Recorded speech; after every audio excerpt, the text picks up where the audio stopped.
नमस्कार मित्रों और मेरे प्रिय विद्यार्थियों, आज की इस वीडियो में आप सभी का मैं हार्दिक अभिनंदन करता हूं।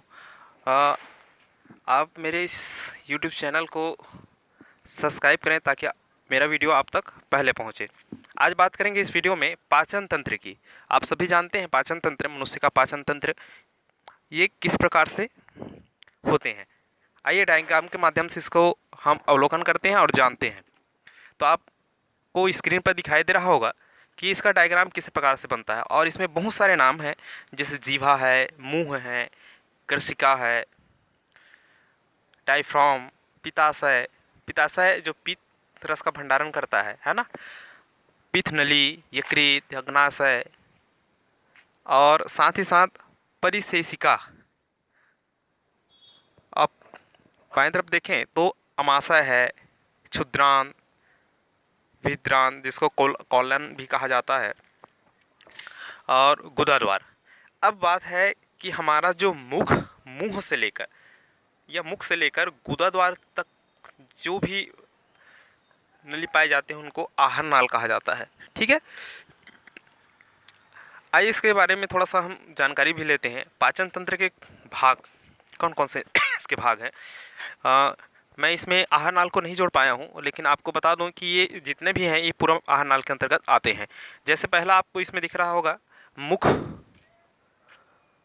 व मुख गुहा, दूसरा ग्रसनी, तीसरा ग्रास नलिका, चौथा अमाशय, पांचवा छोटी आंत जिसके अंतर्गत दो भाग होते हैं, गृहिणी, इलियम। बड़ी आंत के अंतर्गत तीन भाग होते हैं, सीकम, कोलन, रेक्टम, और सातवां है ग्रंथियां जिसमें आंतरिक ग्रंथि और बाह्य ग्रंथि। ठीक है, अब इनके जो पाचन तंत्र के जो भाग हैं उनका थोड़ा सा संक्षिप्त में जानकारी हम लेते हैं। तो आइए स्क्रीन पर देखते हैं। तो सबसे पहले आपको मुख गुहा के बारे में बताते हैं। इसके अंतर्गत जो तालु, जीभ, दांत आदि पाया जाता है, अर्थात हम जब भोजन करते हैं, भोजन को ग्रहण करते हैं तो तालु, जीभ और दांत मुख्य रूप से इसमें भाग लेते हैं पाचन की क्रिया में। ठीक है, दूसरा आता है ग्रसनी। ये ग्रसनी का काम जो है भोजन को लेने का, और ये 12 सेंटीमीटर लंबी नलिका होती है। ठीक है, अगला हम देखें तो इसके अंतर्गत तीसरा जो है आता है ग्रास नली। ठीक है ना, तो ग्रास नली लगभग 2-2.5 सेंटीमीटर एक लंबी नलिका होती है और यह ग्रसनी को अमाशय से जोड़ने का कार्य करती है। इनकी दीवारें में श्लेष्मा की जो उपस्थिति है होती है और भोजन को आसानी से समय के साथ सरकाकर पहुंचाने का काम करती है। ठीक है, अगला हम बात करते हैं तो अमाशय।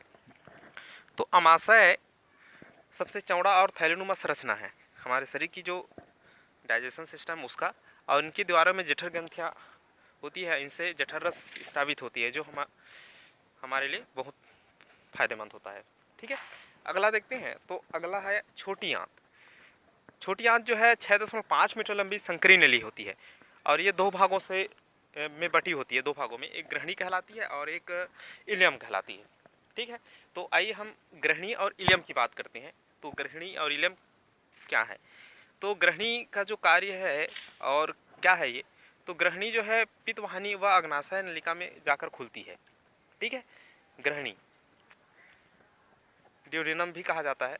अगला इसमें देखें तो इलियम आता है ना।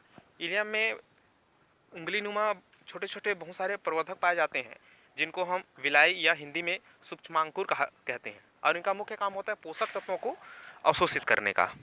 ठीक है, अगला देखते हैं तो अगला है हमारा आता है 6वां नंबर का जो है बड़ी आंत। ठीक है ना, और ये 3 भाग से मिलकर बना होता है। कौन कौन से भाग होते हैं इनके?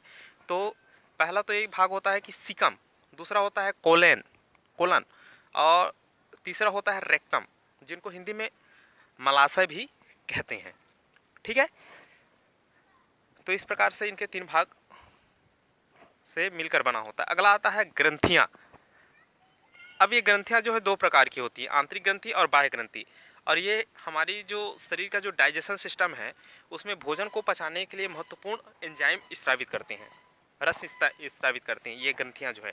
तो पहला हम देखते हैं आंतरिक ग्रंथि। तो आंतरिक ग्रंथि के अंतर्गत क्या क्या आते हैं? श्लेष्मा ग्रंथि है, अमाशय की दीवार की जो जठर ग्रंथियां हैं, आंत की जो आंत आती हैं, आंत है ना, ब्रूनर्स है या लिवर कुन ग्रंथि इसके अंतर्गत आता है। बाह्य ग्रंथि की बात करें तो बाह्य ग्रंथि 3 भागों में वितरित होता है। लार ग्रंथि है, यकृत है, अग्नाशय है, ऐसे 3 भागों में वितरित होता है। ठीक है, अब बात करते हैं इन तीनों ग्रंथि का विस्तार से। लार ग्रंथि है, यकृत है और अमाशय की। तो पहला देखते हैं लार ग्रंथि। तो यह 3 प्रकार की होती है लार ग्रंथि हमारे मुंह के अंदर। पहला जो है सब लिंगुअल लार ग्रंथि है, सब मैक्सिलरी लार ग्रंथि है, पैरोटिड ग्रंथि है, और ये टाइलिन व लाइसोजाइम का स्त्रवण करती है और स्टार्च को मल्टोज में बदलता है और जीवाणुओं को कोशिका के भित्ति पर आक्रमण करने से नष्ट करता है। ठीक है, अब बात करते हैं अगला यकृत की। यकृत हमारे पूरे डाइजेशन सिस्टम का सबसे बड़ा पाचक ग्रंथि कहलाती है और इसमें पित्त से स्रावित होता है और भोजन के जो हानिकारक जीवाणु होते हैं उनको नष्ट कर भोजन के जो पाचन है उसमें सहायता करती है। और इसका सबसे महत्वपूर्ण बात बता दूं कि कभी कभी एग्ज़ाम में भी पूछा जाता है कि हमारे शरीर का सबसे बड़ी पाचक ग्रंथि क्या है, तो बात आती है यकृत। अगला देखते हैं अग्नाशय का। तो अग्नाशय जो है एक गुलाबी रंग का होता है, पाचक ग्रंथि है और इसमें अग्नाशय रेशा स्रावित होती है जो पाचन में सहायता करती है और महत्वपूर्ण भूमिका अदा करती है हमारी पाचन की जो क्रिया होती है। ठीक है, तो बिल्कुल इन पूरे जो पाचन तंत्र के जो भाग हैं उनको आप याद रखिए। आज की इस वीडियो में हम बस इतना ही। आने वाले वीडियो में फिर से एक नए जानकारी के साथ आप लोगों के नए जानकारी के साथ इस वीडियो के माध्यम से हाजिर होंगे। तब तक के लिए आप सभी से अलविदा लेना चाहूँगा। धन्यवाद।